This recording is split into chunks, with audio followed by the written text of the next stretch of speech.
At my nephew's birthday party in June, my niece Zora climbed onto my lap in the middle of the cake and asked me, dead serious, "Auntie Maya, how much money do you make?" I laughed it off and handed her another slice. But driving home that night, I went looking for one memory, just one, of anyone in my family ever talking to me about money growing up. A number, a worry, a plan, anything. I couldn't find a single one. Money just wasn't something said out loud in my house. Here's what I've learned since. 9 things families who keep money do differently, and none of them require an inheritance. Stick around for the 9th one. It's the one that finally answers what I told Zora, and it's the reason the other 8 even work. The first habit is naming what things actually cost. Not the estimate, not the "it's not that bad," the real number, said out loud in front of whoever's listening. Walk into a family where money gets kept, and you'll notice something small and strange. People actually say prices. The rent is $1,400. That car ran us $6,000 more than we planned. This trip is going to cost us about $2,000 once you add the flights. Nobody flinches. In a lot of households, though, cost gets handled in vague gestures instead. "We'll figure it out. Don't worry about it. It's handled," which sounds protective in the moment, but really just trains the next generation to be afraid of numbers instead of familiar with them. Vague costs feel kind. They're actually the opposite of kind, long term. I noticed this in myself the first time I bought a car with Zora in the back seat. I caught myself about to say, "It's fine, baby, don't worry about it," when she asked what it cost, and I stopped myself mid-sentence and told her the actual figure instead. She was 9. She didn't fall apart. She didn't even blink, honestly. She just nodded like she'd learned something small and useful, because she had, and I noticed how much easier that sentence got the second time I said it, and the third. You start this one this year by picking 3 ordinary purchases, groceries, the electric bill, whatever you're paying for right now, and saying the real number out loud, in front of a kid, at least once this month. Not a lecture, just the number, said plainly, like it's not a secret. That's the whole habit. Quick disclaimer, because we're talking about real households and real dollars here, everything in this video is general information based on common patterns, not personalized financial advice for your specific situation. And if that first one already landed for you, go ahead and hit subscribe now, because habit 9 is going to circle all the way back to that scene with my niece, and you'll want to be here for it.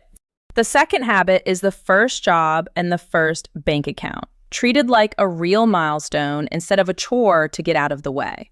In families where money sticks around, that first paycheck, babysitting, mowing lawns, a summer job at 15, doesn't just disappear into a parent's wallet or a kid's back pocket. There's a ritual to it. Somebody walks that kid into an actual bank, opens an actual account in their name, and lets them watch their own number grow from their own effort for the first time. Money stops being an abstract thing adults handle somewhere out of sight and becomes something they personally produced, personally hold, and can personally see moving. I didn't get this one right away myself, honestly. Zora got her first babysitting money at 12, and my instinct was to just let it live in a jar on her dresser like small kids' money always had in my house. It took a friend pointing out what I was missing before I took her to open her own savings account, with her mom's blessing, and let her fill out the paperwork herself. She still checks that balance more than I check some of mine. If your kid, or your younger sibling, or your godchild, or the neighbor's kid you happen to be close with, earns their first real dollar this year, treat it as an event, not an errand. Open the account with them. Let them see the number. Let them watch it move because they earned it, not because somebody handed it to them. That's the whole habit. The third habit is teaching the difference between price and value, which is a completely different lesson than teaching a kid to just save money. Cheap and expensive are not the same axis as good and bad, but almost nobody explains that to children directly. Families who keep money teach a subtler question. Not, what does this cost, but what is this actually worth to me over how long? A well-made pair of boots that cost more but last 12 winters is a better deal than 3 cheap pairs that fall apart after 1 season each. A slightly more expensive tool that never breaks beats the bargain version you replace 3 times. Kids who grow up hearing this distinction made out loud, again and again, in ordinary moments at the store or the kitchen table, stop asking, is it expensive, and start asking, is it worth it? And that single shift in the question changes almost every financial decision that follows it for the rest of their life. I learned this one backwards, the expensive way. I spent years buying the cheapest version of everything because cheap felt responsible, and then replacing it twice as often, which is not actually saving money. It's paying the same amount slower, with more frustration attached to it. Nobody ever sat me down and named that pattern for me, so I found it the hard way, in my own kitchen, replacing the same $12 blender for the 4th time in 6 years, wondering why I kept saving money and somehow never having more of it. You install this habit by narrating one real decision a month in front of a kid. Out loud, the actual thinking, not just the outcome. I'm paying more for this because it'll last. I'm not paying more for that because the expensive version won't actually do anything different for us. Say the reasoning, every time, not just the price tag. The 4th habit is letting kids watch you say no, and actually explaining why instead of just enforcing it silently and moving on. Every family says no to purchases sometimes. What separates the ones who keep money is that the refusal isn't invisible. A kid asks for something, the parent says no, and then the parent actually narrates the thinking behind it. We're not getting that because we're saving for the trip in March. Or, we already decided this month's extra goes toward the car repair, remember? The refusal becomes a lesson in priorities and trade-offs, instead of just a mysterious wall the kid learns to route around by asking a different adult, or by waiting until they have their own money and spending it exactly the way nobody ever explained not to. Compare that to the silent no, the parent who just says, we can't afford it, and leaves it right there. No reasoning attached, subject closed. That kid doesn't learn trade-offs. They learn that money is a locked door with no visible mechanism behind it, which usually means the moment they get a paycheck of their own, they unlock every door at once, because nobody ever showed them there was a system behind it. I had to catch myself on this one recently. My nephew asked for new sneakers. I said, not this month, and I almost left it right there out of pure end-of-week exhaustion. Then I stopped myself and actually told him why. We just covered an unexpected car repair, and the sneaker money was going toward rebuilding what we'd used to cover it. He didn't love the answer, not even a little, but he understood it. And understanding a no is worth more to a kid over time than just getting handed a yes. You build this one by narrating your very next refusal out loud in one sentence to whatever kid happens to be in earshot. Not a lecture, not a whole conversation. One sentence of actual reasoning attached to the number. The 5th habit is what a family does the moment unexpected money shows up. A bonus, a tax refund, a little windfall nobody planned for. Here's a scene worth sitting with. 2 coworkers get the same year-end bonus, $2,200, deposited the same Friday afternoon. One of them has, without even thinking about it, already mentally split that money 3 ways before the coffee's cold. Some toward the emergency fund, some toward the thing they've actually been saving for on purpose, a smaller amount set aside just to enjoy without any guilt attached to it.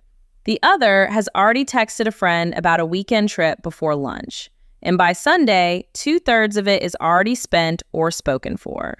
Neither of them is a bad person, and neither of them is more disciplined than the other by nature. One of them just grew up watching unexpected money get handled with a plan, and one of them grew up watching it get handled with pure excitement and nothing else. That difference isn't really about self-control, even though it looks like it from the outside. It's about exposure.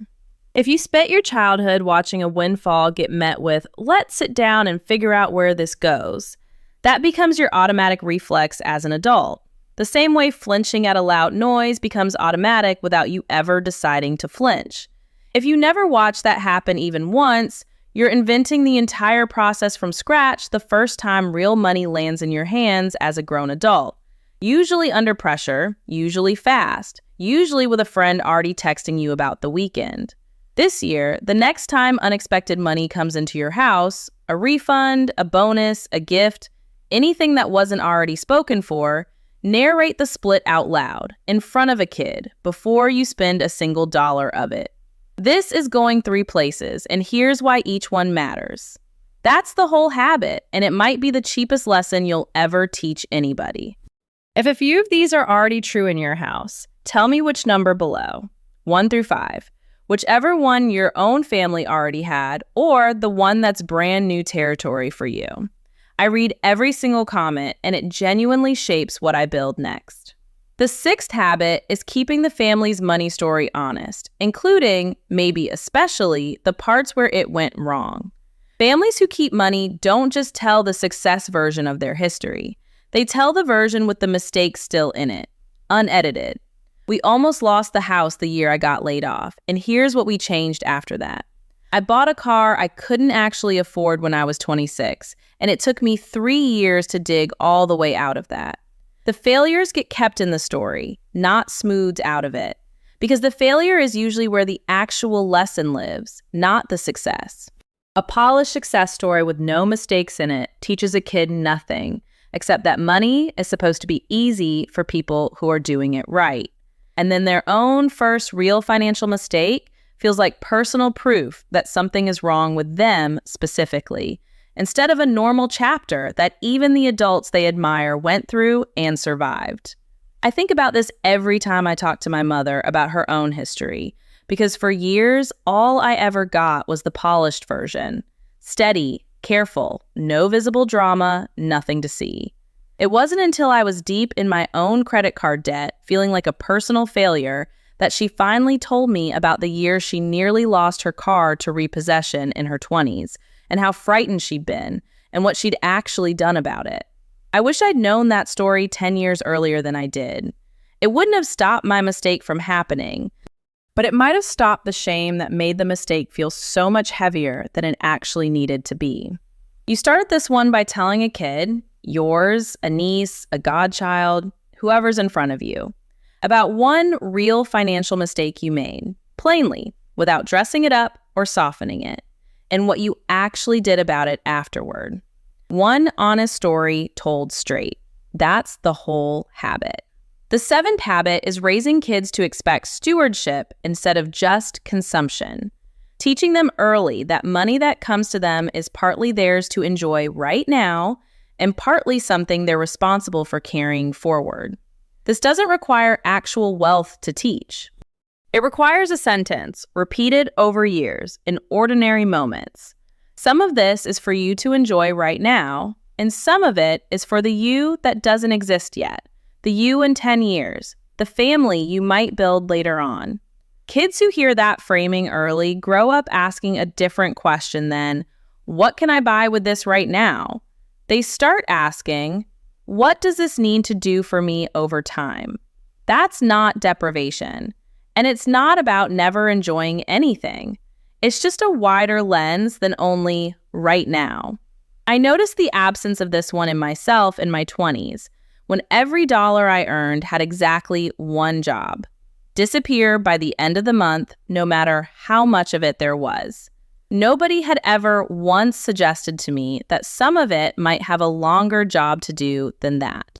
It took me embarrassingly long to even consider that a dollar could work for future me instead of only present me, because nobody had planted that idea early enough for it to feel like a normal, obvious thought by the time I actually needed it. You plant this one with language, starting now, regardless of how much money is actually in the house this month. Next time a kid gets money, a gift, an allowance, their own earnings, ask them out loud, how much of this is for now and how much is for later you? Let them answer however they answer. Let them be wrong a few times, honestly. The question itself is the habit, more than whatever answer they give you. The 8th habit is how the family handles it when a relative genuinely needs money, because almost every family gets that call eventually. And how it's handled either protects everyone involved or quietly breaks something that doesn't heal easily. Families who keep money tend to have a shape to this decided before the ask ever comes, not a scramble put together after the phone rings. There's an understood range of what's realistic to give versus lend versus simply say no to. And this is the part people miss. The no gets said with warmth, not guilt, because everyone already understands ahead of time that it's not personal, it's structural. Families who don't have this shape in place tend to improvise every single time, under real emotional pressure, which is exactly the wrong moment to be inventing financial boundaries for the very first time. I watched my aunt and my mother handle the exact same kind of request from a cousin, years apart from each other. My aunt said yes on the spot, no plan attached, no clarity about repayment, no conversation about what it actually meant. And it quietly cost them their closeness for almost 2 years afterward, in a way neither of them ever fully talked about. My mother, facing a nearly identical ask later on, said, "I can do part of this as a gift, and I need the rest back by spring, in writing, so we both remember the same thing." That relationship never even wobbled. Same love in both cases, same instinct to help, completely different structure holding it up. You build this one by having the conversation before the emergency shows up, not during it, while everyone's still calm. Sit down this year with a partner, a parent, whoever shares your financial decisions with you, and actually decide in advance what helping family looks like in your house. Write it down if that helps you remember it later. Decide it once, calmly, instead of reinventing it a dozen times under pressure with somebody waiting on the other end of the phone. The 9th habit, and it's the one that quietly makes every single other habit on this list actually possible, is talking about money out loud, in front of the kids, as a completely normal part of ordinary family life. Every habit I've walked you through only works if this one is happening underneath it, holding it up. You can't name what things cost if the number never gets said out loud in the first place. You can't narrate a refusal if the refusal happens in total silence. You can't tell the honest version of your money story if money is never discussed as a story at all in your house.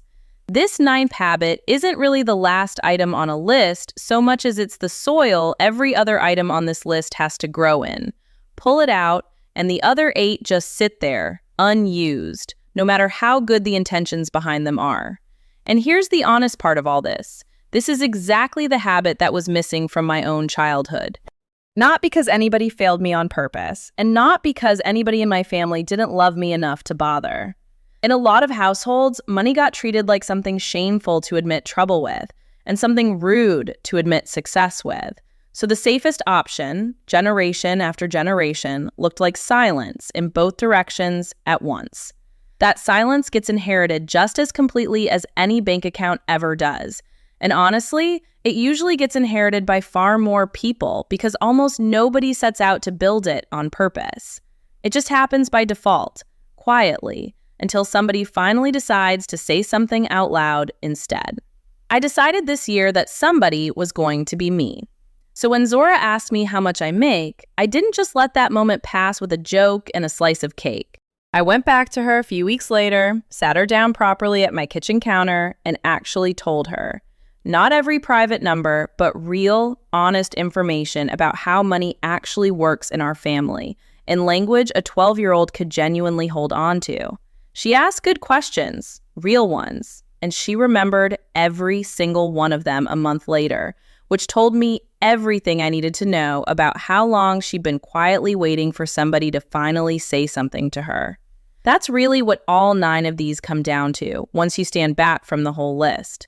Not a bigger paycheck, not an inheritance, not luck, and not some family history you either have or don't.